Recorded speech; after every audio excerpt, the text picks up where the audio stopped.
And Sponge hit each other with moves. They do. Yeah. They're not gonna lead to a whole lot more, at least initially. We might have an actual fighter aiming. Does have his Kraken Slayer already making his way over. Is ahead of the curve here. So DRX need to be a little bit careful if they do want to commit to contesting this. They do have the ultimate. It is just grubs. It is. It's just grubs, guys. I don't know whether we're going to be sacrificing everything for this. Oh, we're 5v5ing for grubs. All right, yeah, we're going to get the knock-up onto Sponge on the side of D+. Kingin now trying to close the gap as the World Ender does come in. But over the wall they go. Pleta spits out the Sejuani Emperor's Divide, wipes the floor with them, though, and I don't think that's exactly what DRX wanted in this moment, because Pleta got pulled all the way back in after using the Devour. I'm not... Blame DRX for trying to go a little bit harder, trying to secure this second dragon, get themselves a little bit closer to a potential soul, and to keep the soul for D+ further away. Emperor's Divide gonna throw back this Yone, and the interruption is too good! Ignite was ticking, but Showmaker says that kill is mine. And now Lucid throwing out the Nature's Grasp, really nice. Little flame chompers there from Teddy to get them out of the way, but is it actually going to save them? The Devour coming in as Lucid's going to explode, but he has the flash. Kellen also able to battle down the grand entrance to get out, but Rascal, he comes in. The Arcane Smash is decent, but now Showmaker, he's found the backline, and now Teddy's dead. Pleta should be next to go down, and Rascal is running as fast as he can. But can he 1v3? That's the question, and maybe the answer is going to be yes, unless Showmaker is tanky, and no! He gets the kill, but Rascal is going to go down. It's messy! It's chaotic! Not entirely sure what was happening. It's been a very long time, and as I just managed to confirm, I'm old. So can't remember things that have happened even relatively recently. Oh! Whoa! Okay, so inhibitor turret went down. Oh god, we're investigating once again. So what has happened? An inhibitor turret fell. No extra kills, because I do remember that it went from 7 to 11, and I thought that that was funny because of 7-11, you know? Oh, I didn't know. We saw what happened. Showmaker didn't die, and then they just... Yeah. But then he did, but like it was already doomed. And then he bought him a Jais. Sponge is Alcove Gaming. Way over as well. Kingin's in the mid lane. D+, they are just going to back away. They can kill this ward if they would like to. Kellen is hunting, though. They know that Sponge is in the vicinity. If they catch him, it's almost a guaranteed Baron. Yeah, Grand Entrance going to come on through. There are a lot of bad guys in the vicinity. Can Secret Agent Sponge make... No, he can't. He's dead. He's very... Well, it's going to take a bit. There it goes. No! Sometimes you got to go for a Hail Mary Chronicler. Because it is. Because we voted for him unanimously. All right, there's Nature's Grasp. It is going to find a few members, and we're looking for a flank angle. All right, Satab, right on top of an enemy ward, but does it even matter as the Emperor's Divide comes down yet again? Once more, Showmaker is tanking every ability that flies towards him, and he straight up does not care even a little bit, and now it's Kingin that is raining hell down on top of them. Teddy able to do a little bit there as the charm does come on through from Kellen. Really beautifully done here, and it's a clean sweep for D+. And any argument, I mean... Besides you. Yeah, and I just really like Tankazir. As speaking of which, he is going to run away from Rascal here. Doesn't quite have his ultimate back up and available. This is going to take some time, guys, and he is not going to survive. Yet more. It off. He's an Abyssal Mask. He does. He now has 4 items, and Sponge is going to look to engage on Kingin. I'm not sure about that one. Showmaker does turn up now, as my god, this damage is absolutely ridiculous. The Brambles are going to smash Teddy into the entirety of D+, and there goes the rest of the base. This gold lead is like one of the largest that we've seen. It is not even 26 minutes yet. It's more like an hour and 26 minutes as the Nexus will go down in what is actually just game 1 in this series. We have so much more League ahead of us today, Atlas. We absolutely do. As Showmaker is going to get up. Cameraman. Nocturne has a lot of backline threat. You have the possibility for Teddy to go in aggressively with, or for Pleta rather to go in aggressively with him. Teddy has good follow-up. I like Nautilus and Varus, really. And as you say, instead just take all of them. Just take a decent amount of time if you're not playing Rel or something with a really, really insane clear, like we, for example, had the brand beforehand.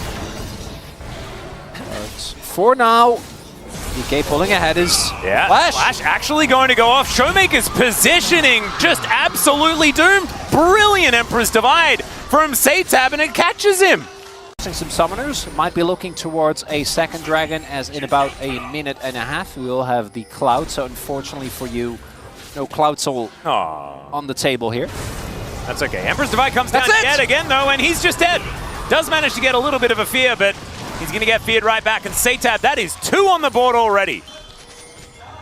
I love it when a plan comes together. We talk about infinite entrance by Lucid, who might go for a regank here. Next wave crash. Sponge isn't close to this. Yep, there is a flash available, but the bubble is still going to connect. Depth charge is decent. The hook going to land, and that is going to secure the kill. Beautifully played by Pleta to see the angle, but now Showmaker's coming in as well. There is the crushing more as Teddy able to get the flash off. Another turret shot is flying in, is now aiming. He's desperate to try and lock this one down, but it is not. And then you go in, and you have a front line, you have great CC, you have a lot of consistent damage, you have backline threat. For DK, it is a lot harder. They don't actually have great ways to start fights. Oh, there's a flash hook. The paranoia comes down as well. The Hui's ult is getting some work done, but aiming just explodes. And Teddy, he's on the board now as well, getting his revenge for all of that attention in the early game, and this should be sole point. And early on, at least contest this momentarily. Kingen trying to stack up that Navar as well as he hops over the wall. And Showmaker just trying to be frustrating. Nature's Grasp comes in. Rascal taking a fair bit of damage, but he can also afford to do so as DRX, they're going to get out of the pit. And D+ just standing their ground despite the 80 carry deficit. They are still going to be able to grab themselves this dragon. Big thing there is the poke from Showmaker. So no opening up of the base, at least too much, as Kingen has found Sponge and will now just throw the wallop down. Does manage to at least spell shield one thing, but he's just throwing rocks all over the place. The wallop, the bubble, and the kill almost there for aiming, but Kingen says, nah, mate, this one's mine. And Kingen is taken back. Checking in on the bottom lane, we do have Meganon now coming in as, all right, Paranoia going to come through. The all-out is down as well, as it's a great spell shield to avoid the Nah, and there goes the top laner from D+. Really nicely played here by DRX. And we already mentioned how important Kingen is. They just turn on him, take him down, and now D+ are in a bit of trouble if they want to try and contest this.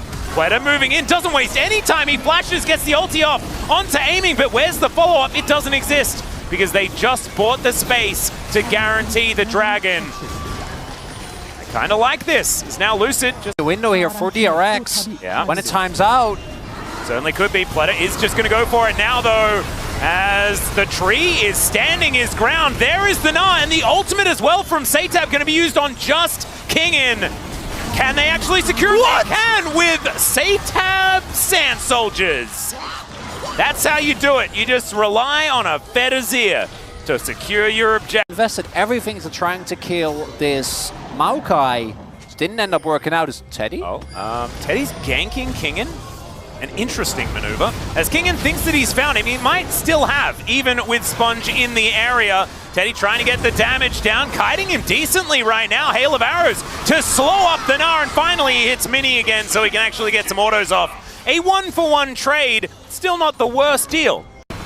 Yeah, and they're getting low.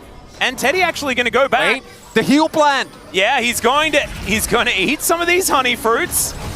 And now, Ultimates are almost back up. They're taking control of this dragon. Okay, Kingen throwing out the boomerang. Piercing everything in as well. Pleta has found the hook. They found Kingen, and he's going to be taken down. No Meganar for you. And it's another kill for Satab. Rascal just launches himself into the fight as there's penalty, and Teddy takes him down. Now the depth charge is planted on top of aiming. They have themselves the Elder Drake. And DRX are going to do it. The Might of the Dragon launches out of this Cassante, and DRX will march up the mid lane.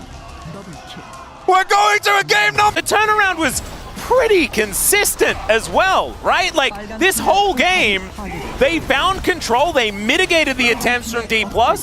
They played some good League of Legends. They're going to take down the Nexus turrets, and we're going to be heading to a game number 3.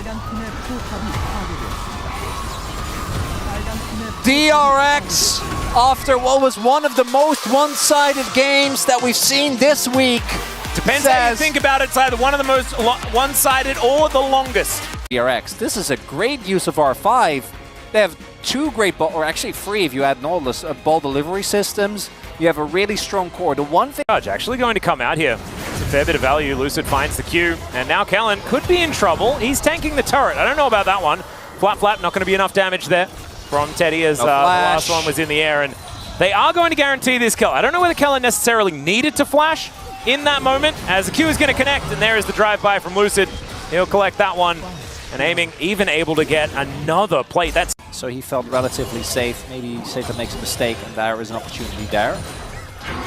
Yeah. All right, Deft touch coming in. You can see Aiming, he'll get devoured. Now Lucid looks for the opportunity, but I believe missed the Q. Now Aiming's going to be flashing. Unstoppable force from Rascal into the backline. It's a decent double knock up there from Kellen. And now Kingen realizes there are 5 bad guys in the area, and he's going to have to try and Cassante his way out of here. And I don't even think Cassante is going to be capable of that. Achoo, says Teddy, as he goes maybe a little bit too far forward. Lucid tries to get out. Massive knockups from Kellen. Teddy is limping out of the fight, and the Dawning Shadow is what finishes him off. Lucid trying to get in there. Man, is this Tempest Grip? Oh, not quite enough as Pleta. He makes his way out. It's a bloodbath in the bottom lane, and it's DRX. A bit of value here, but the Rift Herald is going to be popped down. See whether that's going to be enough to open the mid turret.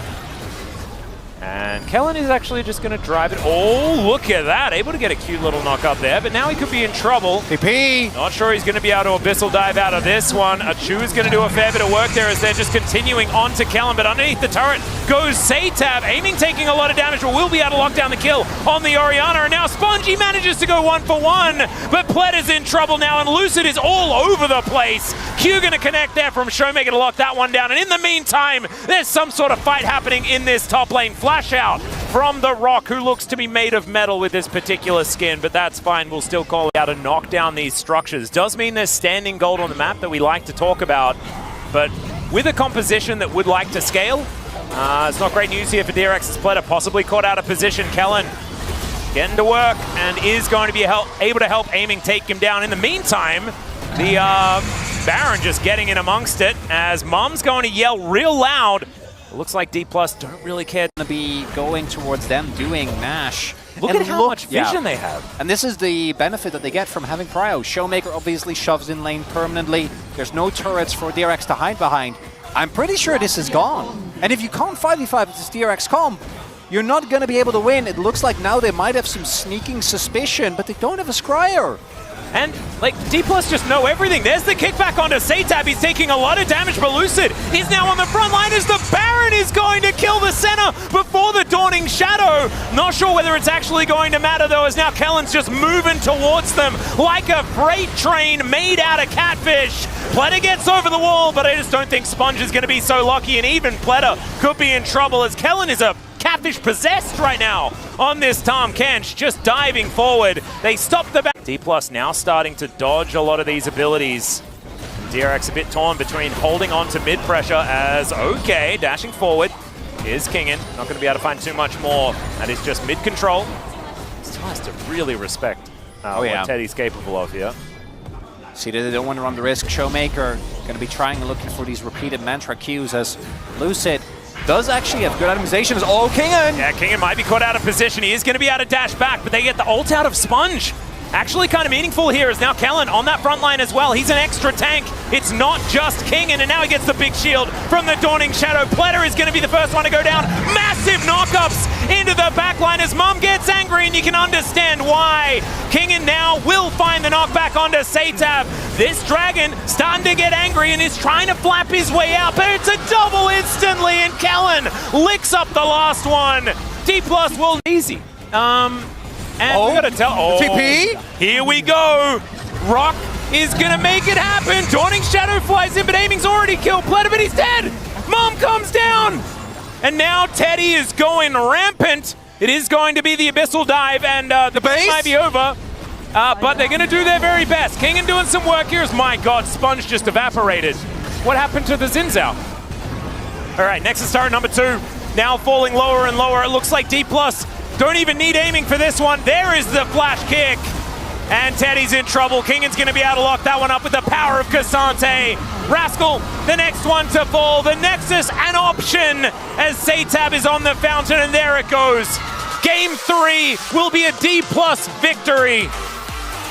And they are celebrating because they just played the longest series in LoL Park history.